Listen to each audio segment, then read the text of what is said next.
Dios te bendiga. Soy el pastor David Zambrano del ministerio Dios de Prodigios de la ciudad de Popayán. Quiero en esta oportunidad continuar con un estudio que hemos venido realizando acerca de las fiestas del Señor.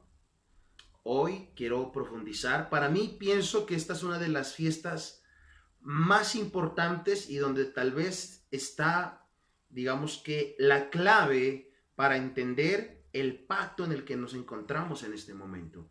Quiero que te concentres muy bien porque lo que vamos a ver es algo muy profundo.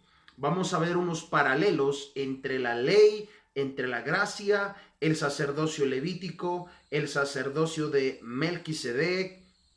Vamos a profundizar cosas muy especiales, así que disponte, toma tu cuaderno, tus apuntes, tu Biblia y disfrutemos de este tiempo en la presencia del Señor. Así que vamos adelante.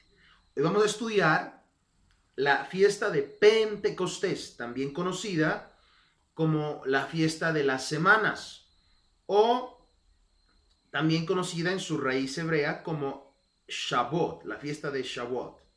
Muy bien, vamos a Levíticos capítulo 23, el verso número 15, dice la palabra del Señor. Y contaréis desde el día que sigue al día de reposo, desde el día que ofrecisteis la gavilla de la ofrenda mecida, 7 semanas cumplidas serán, hasta el día siguiente del séptimo día de reposo. Mire que hay algo interesante. Hasta el día siguiente del séptimo día de reposo contaréis 50 días. Entonces ofreceréis el nuevo grano a Jehová. Aquí obviamente lo que nos muestra la palabra son 50 días después de la fiesta de los primeros frutos, o que previamente les había explicado, la fiesta de los Bikurim, donde hablamos acerca de la resurrección, hablamos del concepto de la primicia. Bueno, entonces quiero que entendamos algo. Esta fiesta, como lo veníamos estudiando previamente, ahora te voy a colocar una imagen en pantalla, hace parte ya de la última temporada de lo que se conocería como las fiestas de la primavera. Ya hemos estudiado la Pascua, los panes sin levadura, los primeros frutos, y ahora la última fiesta de primavera, la fiesta de Pentecostés o la fiesta de las semanas, o también llamada la fiesta de Shavuot en su contexto hebreo. Dice la palabra en Éxodo 34:22, también celebrarás la fiesta de las semanas, la de las primicias de la siega del trigo y la fiesta de la cosecha a la salida del año. Entonces aquí él se enfoca y nos dice en la palabra del Señor que estas fiestas eran muy importantes para el pueblo del Señor. Como te digo, todas las fiestas giran en torno a un, a un, a un ambiente agrícola.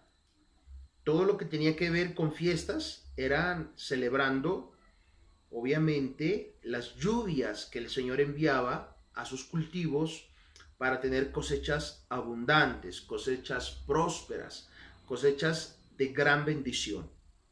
Ahora bien, miremos lo siguiente. Entonces, cuando analizamos y profundizamos un poquito más, todos nos damos cuenta que hay un paralelo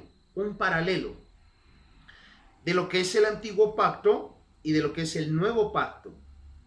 ¿Y de dónde parte todo esto? Todo esto parte de la fiesta de Pentecostés. Cuando usted va a la palabra del Señor en Hechos, en el capítulo 2, le voy a leer algo muy interesante. Vamos todos un momento allí. Dice la palabra, Hechos 2:1, cuando llegó el día de Pentecostés, estaban todos unánimes juntos, y de repente vino del cielo un estruendo como de un viento recio que soplaba, el cual llenó toda la casa donde estaban sentados, y se les aparecieron lenguas repartidas como de fuego, asentándose sobre cada uno de ellos. Aquí podemos ver que nuestro Señor Jesucristo, una vez Él resucita, le dice a los apóstoles que no se vayan de Jerusalén, que no se vayan del lugar alto, hasta que hayan recibido la promesa del Padre. Cuando estudiábamos la fiesta de la levadura, les explicaba un poquito acerca de esto, que era muy especial, que la promesa del Padre se daba cuando lograban encontrar los pedacitos de pan envueltos en una tela de lino. En la fiesta de los panes sin levadura yo te explico un poco más. Ahora quiero continuar en esta parte. Entonces, la promesa del Padre obviamente está hablando de la maravillosa manifestación del Espíritu Santo. Eso es lo que el Señor les había prometido a través de nuestro Señor Jesucristo. Aquí es donde todos los estudiosos dicen que comienza la iglesia. Dice que lo que se produjo en este mover fue tan poderoso que comenzó rápidamente la iglesia a crecer, rápidamente la iglesia comenzó a avanzar de una manera maravillosa. Quiero leerte algo aquí que es muy interesante también para que podamos comprender lo que la palabra del Señor nos está aquí anunciando. Dice en Hechos capítulo 2:42, dice, así que los que recibieron su palabra fueron bautizados y se añadieron aquel día como 3,000 personas. Cuando viene este mover tan maravilloso en el día del Pentecostés o en la fiesta de las semanas, hay un mover tan tremendo del Espíritu que Pedro se levanta lleno de la presencia del Espíritu Santo, lleno de su fuego, y comienza a proclamar la palabra y comienza a predicar. Y lo que nos muestra la historia es que cada fiesta venían de todos los lugares. Recordemos que está establecido en la palabra del Señor que la orden era que cualquiera que estuviera lejos de Jerusalén tenía que viajar, sí o sí, o sea, no había excusa. Todos tenían que venir a Jerusalén, de donde quiera que se encontraran, de cualquier parte del mundo, tenían que ir a ese lugar a celebrar la fiesta. Y a eso es lo que nos muestra la palabra, que había muchísima gente, muchísima gente. Y es en medio de estas multitudes que Pedro se levanta y comienza a dar tremendo discurso. La gente es conmovida, las personas son tocadas por el Espíritu Santo y 3,000 fueron añadidos, y posteriormente lo que nos dice la palabra, fueron bautizados, 3,000. Ahora bien, yo quiero que hagamos un breve recorderis de lo que pasó en Éxodo 32:28. Dice la palabra, y los hijos de Leví lo hicieron conforme al dicho de Moisés, y cayeron del pueblo en aquel día como 3,000 hombres. Aquí lo que nos habla, en el contexto que les acabo de leer, es que cuando Moisés baja con las tablas del pacto del monte Sinaí, dice que el pueblo se había corrompido, adorando a un becerro de oro que había sido hecho previamente por Aarón, porque el pueblo así lo había pedido. Entonces la ira de Dios se encendió a tal punto que el Señor le dijo, bueno, ¿qué tribu va a ser usada como un instrumento de Dios para purificar la maldad en medio del pueblo? Y dice la historia que la tribu de Leví fue la única tribu que fue el instrumento de Dios para quitar la maldad. Y ese día, hermano, literalmente fue un día de muerte, de sangre, porque 3,000 personas murieron por la rebelión, por la desobediencia, por la idolatría. Pero ahora, recordemos que el Pentecostés es una fiesta que se conmemora para este hecho, cuando el Señor le entrega las tablas del pacto al pueblo de Israel. Pero en el primer pacto hubo muerte, hubo sangre, pero ahora en este segundo pacto que se está consumando en este momento, lo que hay es salvación, lo que hay es gracia, favor. 3,000 personas fueron salvadas. Aquí donde yo quiero que pongamos toda nuestra atención, porque lo que vamos a leer a continuación es bien profundo y quiero que no se me pierda, que no se me confunda, para adentrarnos en esto, yo te establecí ya las bases bíblicas de qué era lo que se hacía y cómo se conmemoraba, ¿sí? Que era una fiesta que se conmemoraba en honor al momento en que el Señor les entrega las leyes, las tablas al pueblo de Israel. Pero cuando Él baja, el pueblo se había ido a la idolatría. Te lo repito para que tengas en mente lo que vamos a adentrarnos en este momento, porque lo que viene ahora es profundo y quiero que te concentres. Es muy profundo, pero a la vez muy edificante y maravilloso. Entonces, el número 50, recordemos que desde esta perspectiva, bíblicamente hablando, no porque yo lo crea, sino que bíblicamente hablando, el número 50 representa desde la perspectiva bíblica liberación, independencia, rescate. ¿Sí? ¿Por qué lo digo? Les digo por lo siguiente. Levítico 25:8 dice: y contarás 7 semanas de años, 7 veces 7 años, de modo que los días de las 7 semanas de años vendrán a ser 49 años. Entonces harás tocar fuertemente la trompeta en el mes séptimo a los 10 días del mes. El día de la expiación haréis tocar la trompeta por toda vuestra tierra y santificaréis el año 50 y pregonaréis libertad en la tierra a todos sus moradores. Ese año os será día de jubileo y volveréis cada uno a vuestra posesión y cada cual volverá a su familia. El año 50, escuche, os será jubileo. No sembraréis ni segaréis lo que naciere de suyo de la tierra, ni vendimiaréis sus viñedos, porque es júbilo. Santo será vosotros, el producto de la tierra comeréis. Aquí hay una representación de lo que significa el 50. El 50 es un sinónimo de jubileo, y el jubileo representaba para el pueblo de Dios liberación, libertad. Escuche, porque aquí nos vamos a ir enfocando en algo muy importante.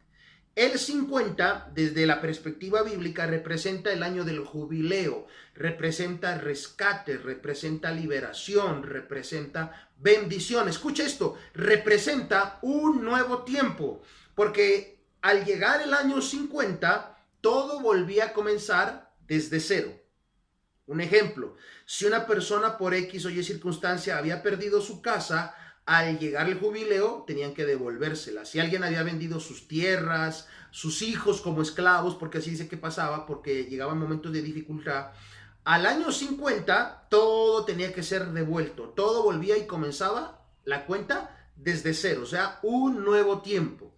¿Por qué me enfoco en esto? Porque es importante conocer este principio bíblico para comprender en profundidad qué significa la fiesta de las semanas, o la fiesta de Pentecostés, que es donde se comienza el nuevo tiempo, la era del Espíritu Santo, el mover del Espíritu Santo, el nuevo pacto, el pacto de la gracia, donde queda atrás el antiguo pacto. Eso es lo que vamos a profundizar en el siguiente momento. Dice ahora, 2 de Corintios, capítulo 3, el verso número 6. Vamos a leer la palabra del Señor.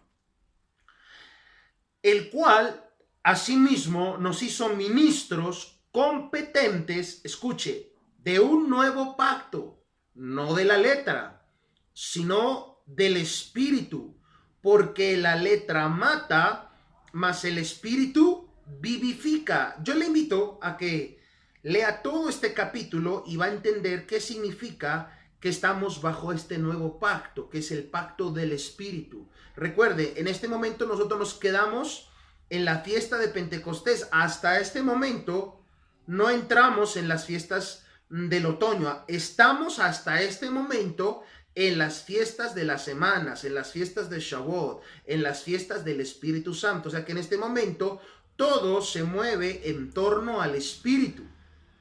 Y por eso nos dice aquí el apóstol Pablo que estamos y somos competentes de un nuevo pacto, que es el del Espíritu, ya no de la letra. ¿Quiere decir eso entonces que yo puedo hacer lo que quiera, que puedo desobedecer? No. Lo que quiere decir ahora es que vamos a entender verdaderamente el significado de la palabra de Dios. Ya no nos vamos a enfocar tanto en el legalismo, en el no digas, no hagas, no toques, no comas, sino verdaderamente en lo espiritual. Ya no en los rituales. Porque recordemos que en el sacerdocio levítico habían muchísimos rituales que tenías que tomar la sangre, que tenías que esparcirla, que tenías que tomar un carnero, que tenías que tomar un cordero, que tenías que hacer yo no sé qué, yo no sé cuándo. Son muchísimos rituales, muchísimas rituales. Y hasta el sol de hoy hay muchas, digamos, vertientes del evangelio que se han ido y se han enfocado en el sacerdocio levítico y todavía siguen en los rituales, todavía siguen en este tipo de prácticas. De poder hacerlo, lo pueden hacer, pero lo que la palabra me enseña es que ahora el enfoque es más espiritual, o sea, trasciende más allá de una simple ceremonia que hace un ritual, de un ejemplo, que yo prendo una vela, que apago la vela, que pongo un paño, que quito un paño. Eso es lo que se movía en el sacerdocio levítico, rituales. Pero lo que la palabra nos enseña ahora es que ahora estamos en el ministerio del Espíritu, o sea que vamos a adentrarnos en lo profundo de la palabra y a extraer de ella el significado espiritual. Miremos lo siguiente, dice Éxodo 19:20, y descendió Jehová sobre el monte Sinaí, sobre la cumbre del monte, y llamó Jehová a Moisés a la cumbre del monte, y Moisés subió. El primer pacto se enfocó, como te lo acabé de explicar hace unos minutos atrás, en el monte Sinaí. Fue allí donde el Señor llamó a Moisés y le dio las tablas, que representan el pacto, que representan el primer pacto que Dios estableció con Israel y posteriormente pues con la humanidad. Ahora bien, Hebreos 12:22 dice, sino que os habéis acercado al monte de Sión, a la ciudad del Dios vivo, Jerusalén, la celestial, a la compañía de muchos millares de ángeles. Yo no sé si tú veas la diferencia, pero en el primer pacto nos dice la historia que solo Moisés pudo subir y solo a él le fue dada la revelación de la palabra. Y el que se atreviera a subir, dice la palabra, tenía que ser muerto. Pero en cambio en el segundo pacto dice, os habéis acercado, o sea, dando a entender que para todos es la revelación, para todos es la bendición de su palabra, ya no solo para uno, como fue en el primer pacto, que fue Moisés, el único que pudo recibirlo. Acá nos dice que en este segundo pacto todos podemos acercarnos al monte de Sión y de allí recibir revelación de la palabra y ser nutridos por ella. Miremos este otro paralelo. Segunda de Corintios capítulo 3 verso 7 dice así, y si el ministerio de muerte grabado con letras en piedras fue con gloria, una vez más, y si el ministerio de muerte grabado con letras en piedras fue con gloria, tanto que los hijos de Israel no pudieron fijar la vista en el rostro de Moisés a causa de la gloria de su rostro, la cual había de perecer. Ahora leamos el 8. ¿Cómo no será más bien con gloria el ministerio del Espíritu? Aquí nos dice la palabra que el primer pacto se le conoce como el ministerio de muerte, pero el segundo pacto, que lo estableció Jesús, es el ministerio del Espíritu. Mire qué hermoso esto.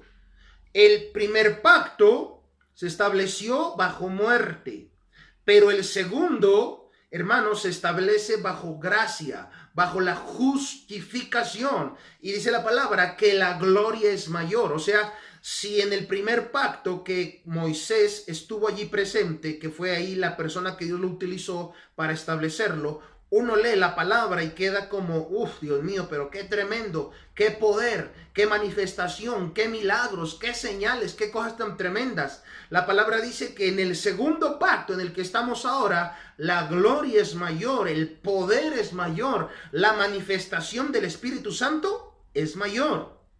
Sigamos leyendo. El verso 9 dice, la parte A, porque si el ministerio de condenación fue con gloria, una vez más, porque si el ministerio de condenación fue con gloria, ahora leamos la parte B, mucho más abundará en gloria el ministerio de justificación. Mire, el primer pacto, ministerio de condenación. El segundo es el ministerio de la justificación. ¿Cómo así? Claro que sí. Condenación para todo aquel en el primer pacto que desobedezca a las leyes. Y para nosotros es ministerio de justificación. ¿Por qué? Porque a través de Jesucristo, que fue el único, escuche, Jesús fue el único que pudo obedecer la palabra, que pudo obedecer la ley. Por eso Jesús dice en el Nuevo Testamento, en el libro de Mateo, usted lo puede leer allí, dice, porque yo no he venido a abrogar la ley, sino a cumplirla. Fue el único que pudo cumplirla al pie de la letra y no desobedecer ni una letra. ¿Para qué? Para darle a nosotros, la iglesia, esta bendición que la llamaremos la justificación. ¿Por qué? Porque jamás nadie había podido obedecer toda la ley. Siempre alguien desobedecía en una parte u otra. No existió nadie. Por eso dice Romanos 3:23, por cuanto todos pecaron. O sea, nadie jamás pudo obedecer toda la ley. Nadie, jamás. No hubo quien. Solo Jesucristo pudo hacerlo. Pero ¿para qué lo hizo Él? Para justificarnos. Él, a través de su obediencia, nos justifica a nosotros, la iglesia. O sea que yo puedo hacer lo que quiera. No, no has entendido aún todavía qué quiere decir estar bajo el nuevo pacto. Sigamos profundizando. Dice la palabra del Señor ahora en el verso 11, 2 Corintios 3, 11, la parte A, porque si lo que perece tuvo gloria, la parte B del 11 dice, mucho más glorioso será lo que permanece. Aquí me da a entender que este primer pacto pereció. Así lo dice, no lo digo yo, lo dice la palabra, lo dice Pablo a través de la revelación. Y la parte B dice, mucho más glorioso será lo que permanece. ¿Qué fue lo que pereció? El primer pacto enfocado en la ley de Moisés. ¿Y qué es lo que permanece? Ahora lo que permanece y permanecerá hasta que el Señor venga por nosotros es el ministerio del Espíritu, es el ministerio de la justificación, es el ministerio de la gracia. Recordemos que aún estamos en la fiesta de las semanas, estamos todavía en la fiesta de Pentecostés. Nos estamos todavía, hermano, allí envueltos en la fiesta del ministerio del Espíritu Santo. Ahí estamos todavía. Ahora sigamos. Acá dice algo en el verso 13, muy bueno también. 2 Corintios 3:13. Dice, y no como Moisés, que ponía un velo sobre su rostro para que los hijos de Israel no fijaran la vista en el fin de aquello que había de ser abolido. Mire, abolido. El verso 18 nos dice algo muy interesante. Por tanto, nosotros todos, mirando a cara descubierta como en un espejo la gloria del Señor, somos transformados de gloria en gloria en la misma imagen como por el Espíritu del Señor. En el primer pacto, dice la alegoría que Pablo está dando aquí, Moisés se ponía un velo para que nadie pudiera ver cómo él brillaba, cómo él resplandecía a causa de la presencia del Señor en su vida. Pero como quien dice, eso era solamente para él, solo para él, para nadie más. Nadie más podía tener ese privilegio de resplandecer en gloria. Pero acá me dice en el verso 18 que ahora en este nuevo pacto, para todos nosotros es la bendición de poder ver a nuestro amado a cara descubierta y ser transformados en su misma imagen. Ahora bien, miremos lo siguiente. Hebreos 7:11 dice, si pues la perfección fuera por el sacerdocio levítico, porque bajo él recibió el pueblo la ley, ¿qué necesidad habría aún de que se levantare otro sacerdote según el orden de Melquisedec y que no fuese llamado según el orden de Aarón? Entonces miremos que aquí nos dice la palabra que este sacerdocio que fue en el que se fundamentó el pacto de Moisés fue el sacerdocio levítico o arónico, que dependía de rituales, de un sinnúmero de cosas y de prácticas que humanamente hablando era imposible cumplirlo. Pero entonces nos habla aquí que se va a levantar otro, que obviamente es en el cual estamos ahora nosotros, que es el sacerdocio de Melquisedec. ¿Qué es el sacerdocio de Melquisedec? Pues el que estamos hablando. Es el sacerdocio enfocado en la gracia, en la justificación, en el mover y en la dirección y en la guía del Espíritu Santo. Ese es el sacerdocio de Melquisedec, el sacerdocio del ministerio del Espíritu Santo. Acá dice Hebreos 7:21, Porque los otros ciertamente sin juramento fueron hechos sacerdotes, pero este con el juramento del que le dijo, juró el Señor y no se arrepentirá, tú eres sacerdote para siempre, según el orden de Melquisedec. El sacerdocio que desempeñó nuestro Señor Jesucristo no fue un sacerdocio levítico, arónico, porque él venía de la tribu de Judá. El sacerdocio que desempeñó nuestro amado Jesús fue el sacerdocio de Melquisedec, que es un sacerdocio eterno. El sacerdocio levítico tendía a desaparecer, como lo estamos leyendo, pero el sacerdocio que ejerció nuestro Señor Jesucristo fue un sacerdocio eterno, que se enfocaba en el mover del Espíritu, en la guía del Espíritu, en la gracia, en la misericordia, no en el legalismo, no en los rituales, no en los mandamientos de hombres, en las doctrinas de hombres, no, en lo que venía plenamente del Espíritu. Dice Hebreos 7:22, por tanto Jesús es hecho fiador de un mejor pacto. Mire, un mejor pacto, el que estamos ahora, el pacto de la gracia, este nuevo pacto que se enfoca en un ministerio del Espíritu bajo el sacerdocio de Melquisedec, es mucho mejor que el primer pacto enfocado en la ley, en el sacerdocio levítico. Hebreos 8:6 dice, pero ahora tanto mejor ministerio es el suyo, cuanto es mediador de un mejor pacto establecido sobre mejores promesas. Si en el primer pacto establecido a través de Moisés al pueblo de Israel uno mira promesas hermosas y uno se aferra en ellas, dice la palabra que el pacto en el que estamos ahora, que es el pacto de la gracia, de la justificación, que es el ministerio del Espíritu bajo el sacerdocio de Melquisedec, dice que las promesas son mejores, son mayores, son más grandes. Mire, es algo que la palabra es muy clara. Hebreos 8:13 dice, al decir nuevo pacto, ha dado por viejo al primero, y lo que se da por viejo y se envejece está próximo a desaparecer. La palabra es supremamente clara. Y recordemos que el libro de Hebreos, como la misma palabra lo dice, era enfocado a aquellos que eran parte del pueblo de Israel y que aún estaban en el primer pacto, bajo el pacto de Moisés, bajo la ley, bajo el sacerdocio levítico, bajo el sacerdocio arónico.